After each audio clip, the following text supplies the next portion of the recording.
Hi, I'm Chris Skinner, Chair of the Financial Services Club with Francisco Tur Hartmann from the European Central Bank. Hi Francisco. Maybe to begin with you can just give me a perspective around how you see the lay of the land for the Eurozone and the infrastructures therein, looking at the Payment Services Directive, the progress of SEPA.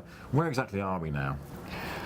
I think that a lot of things happened since 2001. In 2001, the regulation 2560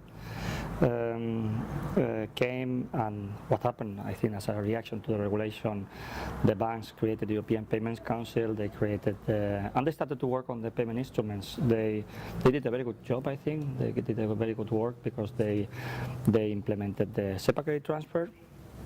They implemented the SEPA direct debit. On cars, I have to say that they did what they call the SEPA cars framework. They work a little bit on standardization, but in this field, I would like to see more things. But I think mainly on the SEPA credit transfer and the SEPA direct debit, they did a very good job. In particular, on the SEPA direct debit, when you're taking into account that we had so different business models in the different European countries, and everyone thinks that they have the best. And look, I'm a citizen, I'm a Spanish citizen living in Germany. I'm using the SEPA direct debit. I'm using the direct debit in Germany, the direct debit in Spain, and I like both. Both are working very well. They are different, but they are working well. So I think that that at the end you have to compromise. So I think that here the EPC did a good work, but of course there was a need to have a kind of harmonized legal framework. And here also the Payment Services Directive did a good job. I think that without the Payment Services Directive we could not have the SEPA. So where do we stand now? We stand with two instruments, two very important instruments, the SEPA credit transfer and SEPA direct debit being developed. But the problem here is now that the migration to those instruments is extremely low. We are talking about around 10% for the SEPA credit transfer and far below 1% for the direct debit.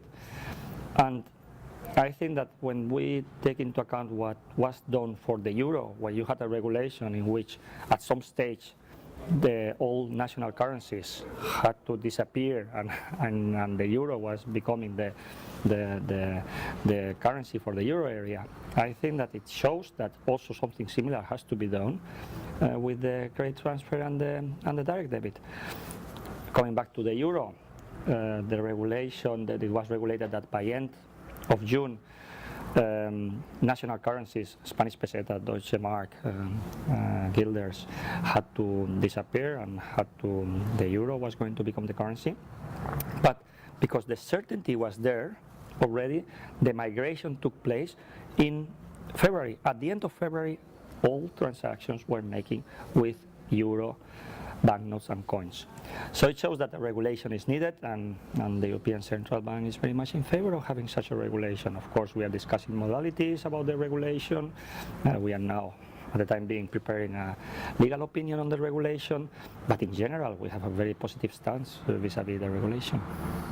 Yeah, I mean, we're all talking about the end dates and the fact that this will start to force things to change, but having said that, it still won't force corporates to use these instruments, will it?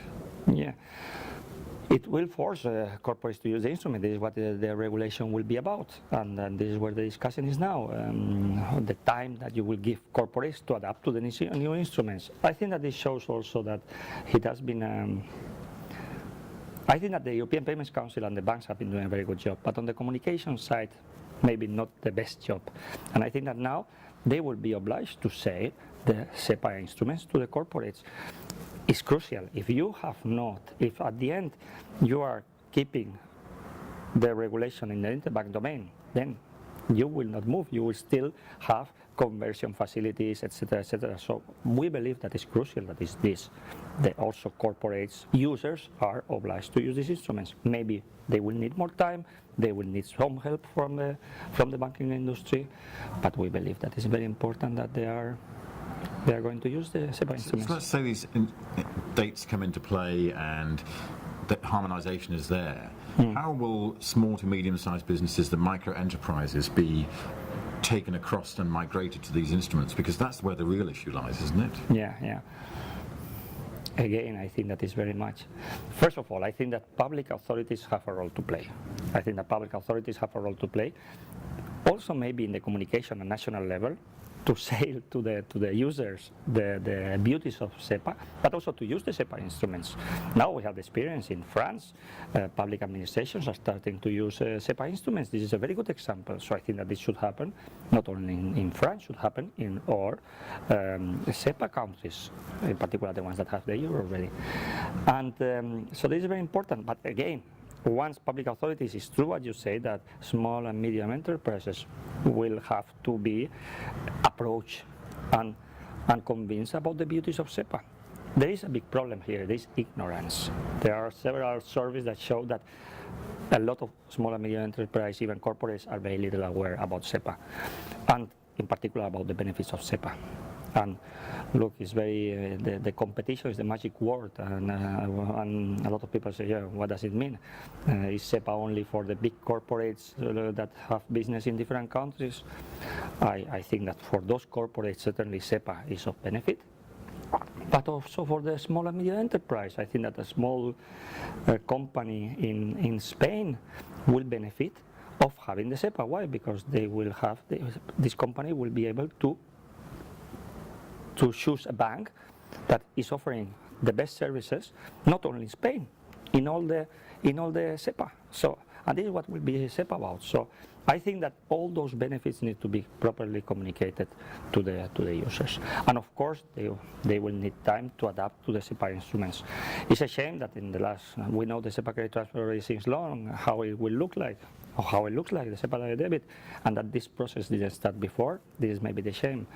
But certainly I think that this is very important to communicate this to the final users. I guess my final question, Francisco, is during the recent crisis, particularly in the Eurozone, we've had this discussion around a hard Eurozone and a soft Eurozone. We've had this discussion that it's only being held together by Angela Merkel, and we've seen certain Spanish towns, or one particular Spanish town, going back to using pesetas, for example. Yeah. So what's the likelihood that if the euro fell apart, which we don't believe it will, but what would that mean for SEPA? First of all, I don't think that the SEPA will fall down, and in particular, if it falls down and would imply something for SEPA, will be very unfortunate. And I think that also will be very unfortunate because we will lose the competitive advantage vis-a-vis other regions. I will put you an example. I was last week in a conference organized by the World Bank presenting the SEPA project. And presenting the SEPA project had a lot of central banks coming from Latin America and so on, and they were very interested. And why? Because they see that to make trade between those countries is very difficult. And why? Because they don't have the payment infrastructure in place to facilitate this trade. So even for different currencies, they see that this kind of integration is basic. It's basic. So look, I don't think that, I'm convinced that the euro will not fall down, but even like this, I think that to have integrated payments and integrated payments infrastructure is crucial. Maybe we are starting now in Europe, but I think that we should have an integrated payments infrastructure at global level, because we are buying things from China, we are buying things from US, we are buying things from Costa Rica. Why we are not harmonizing standards, payment standards at global level?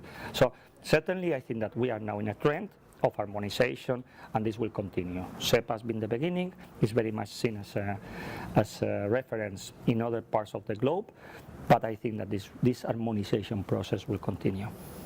Francisco, very good to see you again. Enjoy the conference. Thank you very much.